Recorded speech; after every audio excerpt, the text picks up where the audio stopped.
We'll get rid of those scores right now. We will, of course, add them to whatever the... Hey, Brad's score's still on there.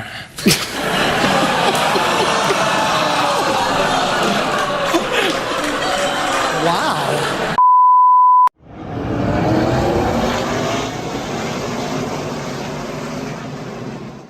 Hey everyone, I'm Ben Schneider, and recently on this channel, we talked about why winning $1 million on Wheel of Fortune is almost impossible.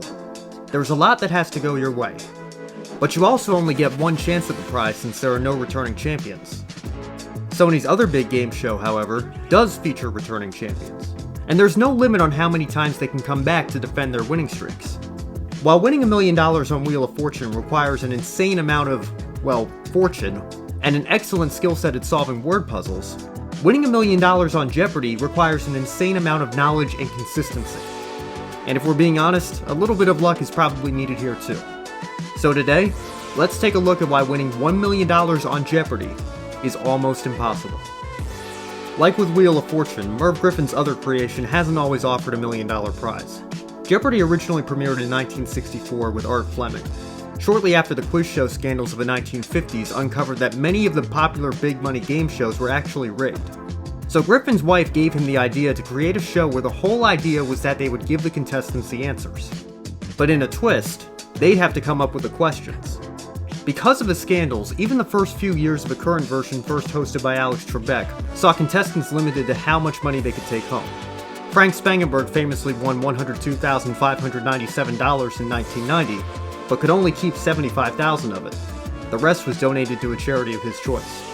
Even then, Spangenberg might have been able to add to his career winnings total, but contestants were limited to 5 games before they had to step down and make way for a new champion. But that all changed in the early 2000s. As big money game shows like Who Wants to Be a Millionaire revived the popularity of the genre, Jeopardy producers must have noticed that people liked watching big winners.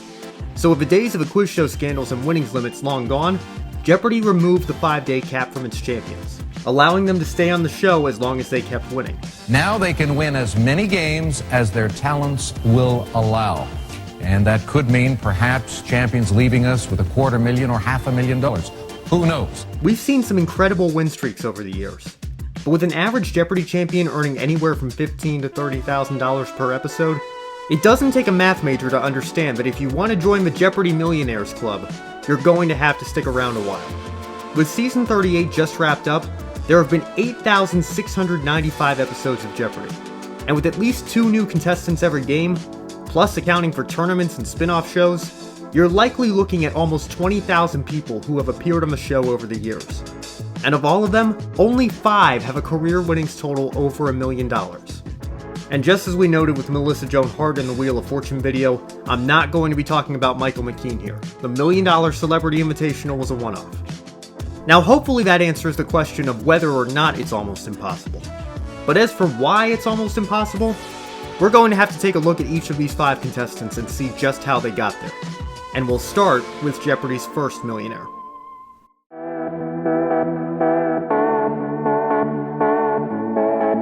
If you had asked Jeopardy fans prior to 2020's Greatest of All Time tournament who Jeopardy's greatest contestant in the show's history was, Brad Rutter probably would have been at the top of a lot of people's lists. Brad was first introduced to Jeopardy audiences on October 30th, 2000, during a time when clue values were half of what they are now, and champions were still limited to 5 appearances. Brad won all 5 of his games and tallied up a more than respectable $55,102. As a 5-day champion, he earned an automatic qualifying spot in the Tournament of Champions, winning the tournament and adding another $100,000 to his name. Brad's story hardly stops there though. In 2002, Jeopardy had their $1 Million Masters tournament, guaranteeing the first 7-figure payout in show history. I wonder if another quiz show's success had anything to do with that. On the stage of Radio City Music Hall, Brad bested 14 of Jeopardy's all-time greats to become the show's first millionaire. Then in 2005, Brad advanced to the finals of the Ultimate Tournament of Champions, which promised a prize in the same ballpark as the total Ken Jennings had just earned in regular season play. We'll come back to Ken a bit later. For now, all you need to know is that Brad advanced to the finals of this tournament as well. He and Jerome Barrett were the last 2 standing of the 144 contestants playing for the chance to compete against Ken in the finals. And Brad bested both of them to add another $2 million to his name, plus a bit extra for winning the rounds that got him to the finals. In 2011, Brad added another $200,000 to his career winnings in the IBM Challenge, as he and Ken were invited back to play IBM supercomputer Watson. For the record, he did donate half of this prize to charity, but in my mind, it all still counts for his career total. It doesn't really matter what the guy does with the money, he still earned it on a game show after all. In 2014's Battle of the Decades, the finals would again come down to Ken and Brad, as well as Delaware's own Roger Craig. Who do you think came out on top? Tack on another million to Brad's career winnings. And finally, in 2019's All-Star Games, divided into teams, Brad captained 6-day champion Larissa Kelly and 19-day champion David Madden to a $1 million prize split among the three. If you're keeping track, Brad has literally never lost a Jeopardy match against all human contestants, defeating literally every opponent he's ever faced besides the supercomputer. So what the heck happened in the greatest of all time tournament? Well, the short answer is Brad ran into a guy you may have heard of, and another person we'll come back to a bit later as well. As James Holzhauer had revolutionized what was possible for Jeopardy contestants, if Brad was going to beat him, it was clear he was going to have to change his style of play. Search for the daily doubles, go all in, and get them right. The same goes for Final Jeopardy. If you weren't going to bet big, you weren't going to have a shot. And simply put, Brad just could not match James's style of play. Not only did he fail to win the tournament, he failed to win a single match. $250,000 is hardly a terrible consolation prize, but for a guy who had literally never lost, there's no doubt it was a bit of a letdown. I feel bad for younger Jeopardy fans, or people who only got into the show over the last few years. Brad absolutely deserved to be on that stage, and I took great issue with Pat McAfee when he suggested otherwise. He's struggling because Brad keeps taking all the daily doubles, which is his move. Brad shouldn't even be there. Whoa. Brad shouldn't even be there. Brad's had a great career. He's beat Ken a lot of He's times. been outclassed. This should have been and one-on-one. Look, maybe Brad just got unlucky with the daily doubles. Maybe he tried too hard to mimic James's style of gameplay, even though he absolutely had to if he wanted to beat him. Maybe he was simply off his game. Or maybe it was a combination of all three. Regardless, don't let his GOAT performance tell the entire story. The money he's won, all $5 million plus of it, speaks for itself. Just as it does for the guy who actually won the GOAT tournament.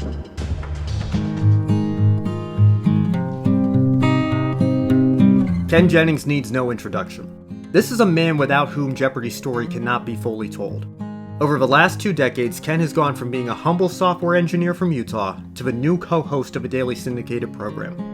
Ken's first game was hardly a runaway. In fact, had he not come up with the correct response, he would have finished in 3rd place. Regardless, Ken took the win in his first game with a total of $37,201. And slowly but surely, Ken kept winning game after game after game after game after game. He broke the $1 million mark in his 30th game. He set a new one-day record with $75,000 in his 38th game, which also happened to be the season finale. In his 59th game, he crossed the $2 million mark. In his 65th game, Ken broke Kevin Olmstead's record for most money won on a single American game show, with a new total of $2,197,000. After 74 games, Ken's total stood at an unfathomable $2,520,700. And then he ran into Nancy Zerg.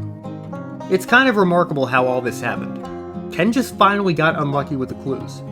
He found both daily doubles, but tried betting a significant amount of money on each one to secure a runaway, and it came back to bite him both times. And when it comes to that day's Final Jeopardy, he went out on what many considered to be a fairly easy clue. But as they say, they're only easy if you know them. And his final response was FedEx. His wager was 5601. Ken later admitted that his mind went to the holiday shipping season rather than tax season, leading him to respond with FedEx rather than H&R Block. To be fair, it was certainly a good educated guess, but regardless, Ken's 75th game was ultimately his last. Well, his last in regular season play, that is. You see, Ken was so unprecedented that not only did he not participate in a Tournament of Champions, the show created their ultimate Tournament of Champions and gave him a bye straight to the finals. As previously stated, Brad got the upper hand on Ken here, though Ken did finish in second ahead of Jerome to give him another $500,000 to add to his total. Like Brad, Ken was also invited back for the IBM Challenge, where he finished in second and took home $300,000. Ken then took a back seat to Brad in the Battle of the Decades and received the second place prize of $100,000 there. And in the All-Star Games, Ken's team split a $300,000 prize after placing second behind Brad's team. Because of course they did. By this point, Ken is tired of finishing second. He's 15 years removed from his streak and feels as if he's lost his step. He considers hanging up his buzzer, so to speak. But once James Holzhauer came along, everyone knew Sony would do everything in their power to get him to go up against both Ken and Brad. At first, Ken is hesitant. He sees how dominant James is, and he knows firsthand how tough it is to take down Brad. But the producers talk him back into it. And with that, the GOAT tournament is set. With James's revolutionary style of play presenting a new wild card, Ken knows that this is almost certainly his last best chance to do something special on the Jeopardy stage. And that's exactly what he did. Ken Jennings, you are the champion. Congratulations. Nice job. For me? The greatest of all time. Congratulations. Ken not only won the tournament, he won it easily, taking only 4 matches to get to the required 3 wins. Oh, and did I mention he tacked on another million for good measure? Brad may still have the most money won on Jeopardy, but with the GOAT million, Ken retook the lead for most combined money won on All-American game shows. As Jeopardy prepares for its 39th season, Ken is getting ready to split the hosting job with Mayim Bialik. The current rules state that anyone who's host of a show can never play again since they have an insider's view of how the show works. But new executive producer Michael Davies seems to be open to the idea that Ken could play again. And hey, if they're going to change the rules for someone, I'd say you could probably get away with it for Ken Jennings. Why not do a charity showdown with Ken, Mayim, and, I don't know, Buzzy Cohen?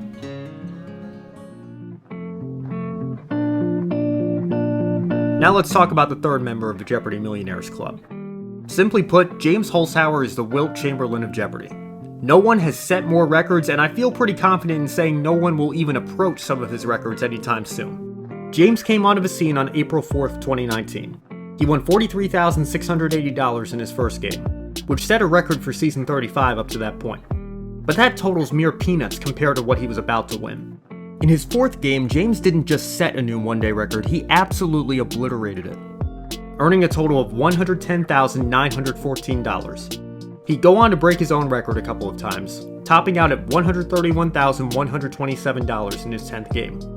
By now, James has broken the internet. Who is this guy? What does he do? And how the heck is he doing what he's doing right now on Jeopardy? Well, perhaps unsurprisingly, James is a professional sports gambler. Yep, that's right. The man literally makes a living off of knowing what to wager and when to wager it. So is it any surprise that James was able to have the confidence to bet ridiculous amounts of money on Daily Doubles and in Final Jeopardy? James ended up playing in 33 games, and only missed Final in his 6th episode. That's a Final Jeopardy correct response percentage of 97%. When you put together the man's wide-ranging general knowledge with his literal profession of wagering, it's no surprise that he broke Roger Craig's then record of $77,000 16 times. Yep, you heard that right.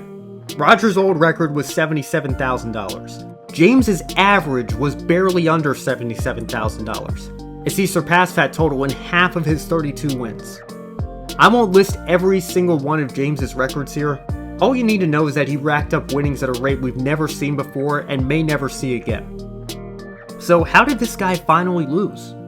Well, like I said, even though this game is one of general knowledge, some of it comes down to luck. And in his 33rd game, James found the Daily Double on his very first selection, meaning he could only wager $1,000 in the Jeopardy round. And in Double Jeopardy, his opponent Emma Betcher found both Daily Doubles, critically preventing James from wagering an insane amount of money to pull away to an insurmountable lead. Emma maximized her Daily Doubles and was actually ahead of James going into Final. There was nothing James could do. It was simply Emma's day. And let's give Emma some credit too. She went on to be a 3-day champion and even got to face James in a rematch in the next Tournament of Champions. James came out on top that time, but Emma certainly held her own. As for James's career total, well, he almost surpassed Ken's original winnings in less than half the games, ending up with a 32-day total of $2,462,216, combined with $2,000 for finishing second in Game 33, and $250,000 each from winning his Tournament of Champions and finishing as runner-up to Ken in the GOAT tournament. Holzhauer's Jeopardy winnings currently stand at just under $3 million. He does have nearly $60,000 from an appearance on GSN's version of A Chase to put him over the mark overall. Some people think we've seen the last of James, but with Michael Davies openly dreaming of a Jeopardy Masters tournament, I'd be rather surprised if he never plays again. We just might see him again sometime soon.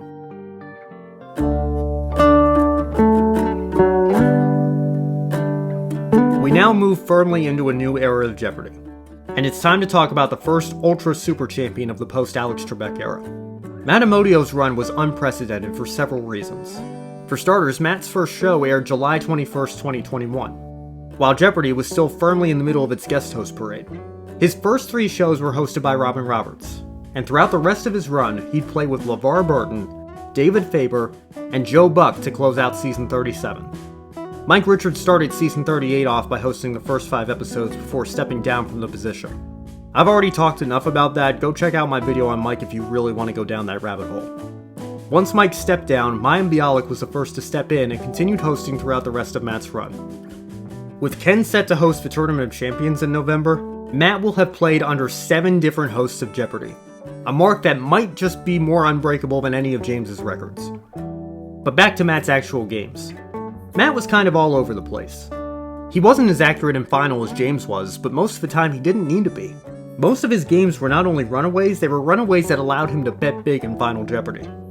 Sometimes this worked in his favor. His personal best was an $83,000 total in his 34th game, setting a new non-Holzhauer single-day record. Other times it cost Matt a lot of money. He also set the record for most money lost in Final Jeopardy! Betting $37,000 in his 11th game. There was nothing super flashy about Matt. If anything, people complained he was too robotic. Besides his long winning streak, he's probably best known for beginning each response with what's, instead of what is or who is. But it doesn't matter. He won 38 games in a row and slightly over $1.5 million, passing James for second on the all-time regular season wins list in the process. The contestant that finally beat him, Jonathan Fisher, went on to win 11 games himself. So if nothing else, Matt can definitely say he went down against a worthy challenger. Not to mention, Matt's looking to add quite a bit to that total in the next couple of months. Just like the final member of this Jeopardy! Millionaires Club.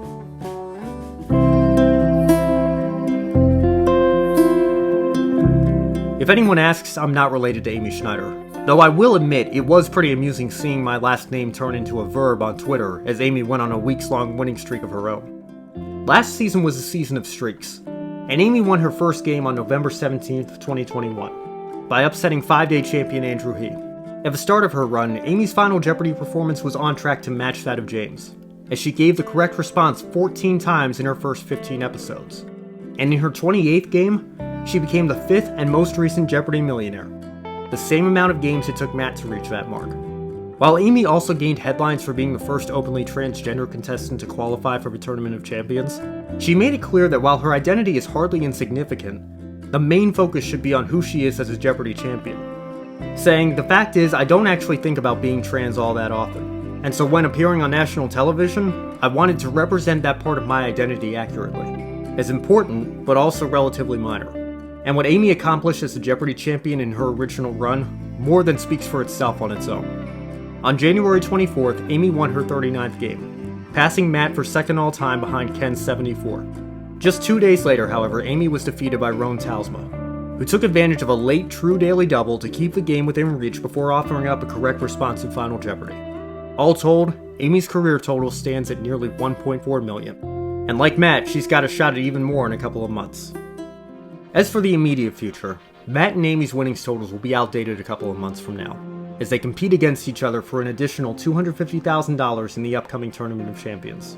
The next dominant player in the field is 23-day champion Matea Roach.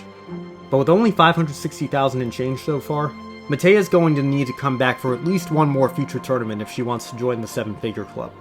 So while we probably won't see a new Jeopardy! Millionaire within the immediate next few months, with how many long streaks we saw last season, I wouldn't be shocked if we didn't have to wait that long for it to happen. So what's the takeaway here? Well, if you're going to become a Jeopardy! Millionaire, you're probably going to have to win at least 25 games or so to reach the mark. Unless you're James Holzhauer and you can record some 6-figure paydays. Winning $1 million on Jeopardy! In a single episode is impossible, but doing so over time is most certainly not impossible. As we've seen, you're going to need a lot more than just a lot of general knowledge to make it happen though. Be quick on the buzzer, be sure you know how to wager, and be prepared to stick around for a while.